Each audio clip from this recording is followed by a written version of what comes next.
Chapter 20. The Innocent Fairy. I kept sitting for some more time, and then finally I got up and went to the counter. The man to whom I gave my documents was not there anymore. In place of him was a fair young girl. "Excuse me, madame. I have been sitting here since 6 in the morning. My turn has not yet come, although the people who came after me have left," I complained. "Don't worry. Give me a minute, and I will let you know the reason." She smiled. She dialed an extension number on her phone and waited for someone to answer. As soon as someone picked up, she stared, inquiring about my application file. "Your papers are not submitted, so how can we call you for an interview?" she told me. I turned blue with concern. It must have been a joke from the guy who was worried about my fee more than me, or it was my mistake that I had trusted that guy. "But I have submitted your papers properly, as per procedure. Then what went wrong?" I decided to play it safe. "I cannot tell you the reason for this. This can be clarified by the person who took your papers," she told me. "Where is he then?" I was enraged now. "Please tell me the counter where you submitted the documents," she requested. I pointed to the one next to hers. "Sir, the shift has changed. This is Sir Jabbar's counter, but he left now." "Don't worry, I will help you, sir," she said. "But unfortunately, you will have to wait for some time more." She looked at me pleadingly. I sat down once more while muttering curses for Mr. Jabbar in my heart. After a while later, my name was announced on the microphone. I went to counter number 4 as per instructed. The same girl sat on the seat. "Show me your original papers, sir," she demanded. I forwarded the file to her. She checked the papers thoroughly. "You claim that these are your papers, yet this photograph is not yours," she pointed out. "Are you joking?" I was furious now. "I am not joking, sir, but I think you are. This man is not you. Even a kid can tell the difference. I am sure that you are aware that scamming is a punishable crime and that you can go to prison for that." She sounded angry this time. "Madame, I have not committed any crime. These are my papers, and even the picture on these is mine." I was adamant. "Have you filled these forms?" she asked me once more. "Yes, I have," I replied curtly.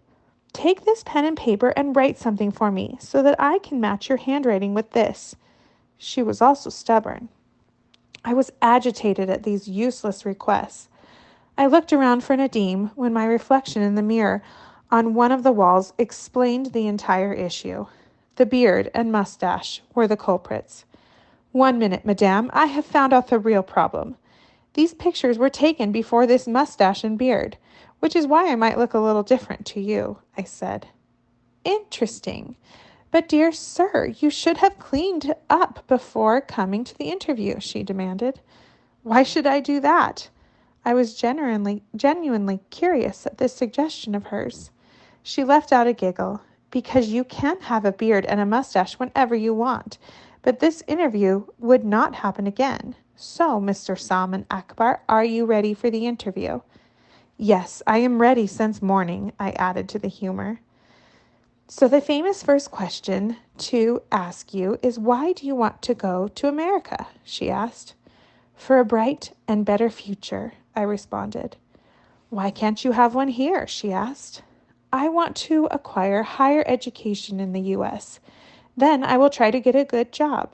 Here, you know that one does not get many chances. I want to earn money." I spoke clearly. "Do you think money grows on trees there?" She wanted to confuse me. "No, madame. One has to work there as well to earn money. But the difference in the pay scale between Pakistan and America is huge. People are valued there, and so are their skills. Also, there are more job opportunities than in our country." I tried to defend my stance. "Is money everything? What about family, friends, and values?" she asked. "Madame, the real life lessons are much harder and painful than the bookish stuff that you and I have grown up with. Money is not everything, but when one doesn't have money, then no one values them. On an empty stomach, Even the purest of loves seems to be a distasteful. Let us be real. You are painting a very gross picture. It is not that bad. She tried to instill hope in me. Madame, when humans have no humanity left in them, nothing can be worse than that. You cannot call a crowd of people humans just because they look like humans. There are some humans left, because of whom the universe is still functional. But most of us have turned into zombies. Those times are gone when people valued love and culture, talked about ideas, and respected their peers. These are the times of money and valuables. I offered some advice to Madame. If you think like this, I must say that you do not think well. She sipped coffee from her mug. I have heard that truth is more bitter than a strong cup of coffee, I commented. That tells me that money is the most important thing for you, she confirmed. Not just me, it is the most important for everyone. Haven't you heard that money is everything and you are nothing? If you lose money, you lose good friends, I corrected her. More important than money is health, she added. Yes, if one is healthy, then only one can sit and debate about whether money is important or not. Even for ensuring that you are healthy, you will need money, I said with multiple pauses like a very wise man. You are an interesting man, she smiled while she complimented. Call me a realist. That would make me happier, I said. How about a man of reality? She wanted to chat. Whatever you like, I said, looking at her. She was a pretty girl, with an even prettier smile. Okay, tell me which of the political parties are you associated with or are a fan of, she asked. I have no such interest, I replied, although you can call me part of the social organization, Pakistani American Cultural Center. What do you do there? She continued. I am a lifelong member of this organization.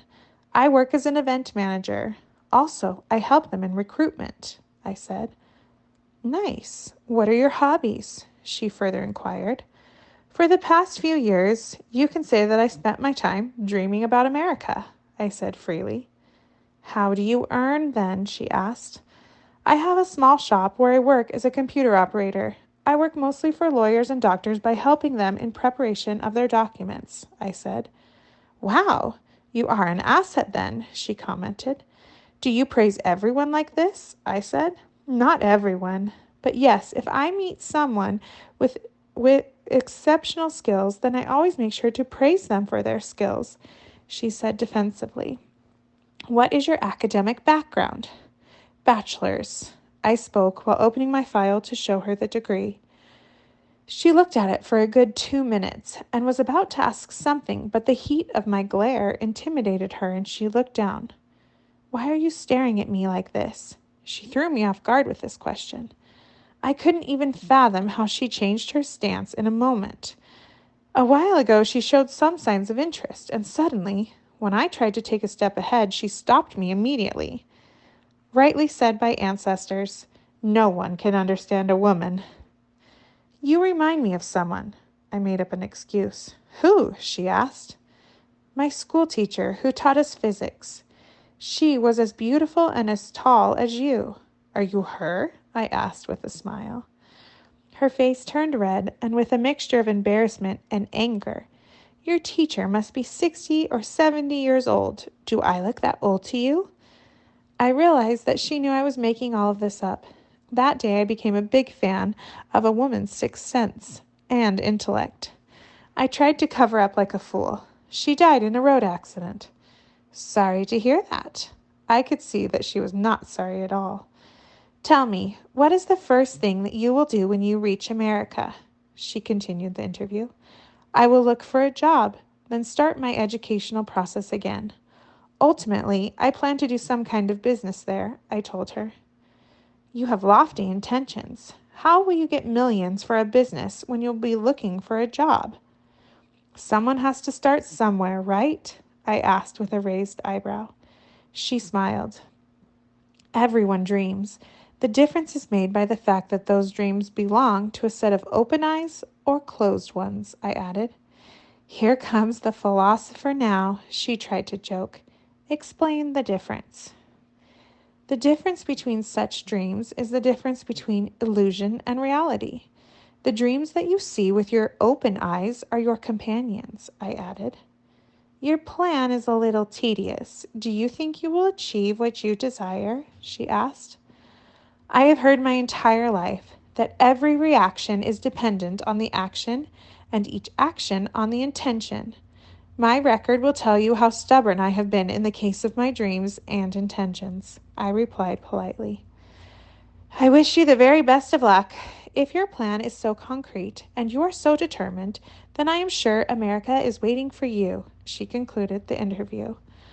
I wanted to ask her if she interviewed everyone with this detail, but my manners didn't allow me.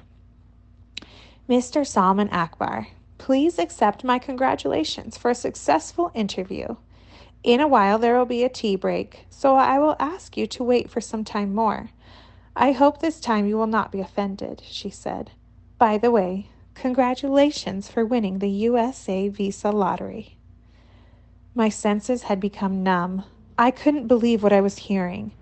I kept looking at the ruby lips of the fair maiden. I had won the visa.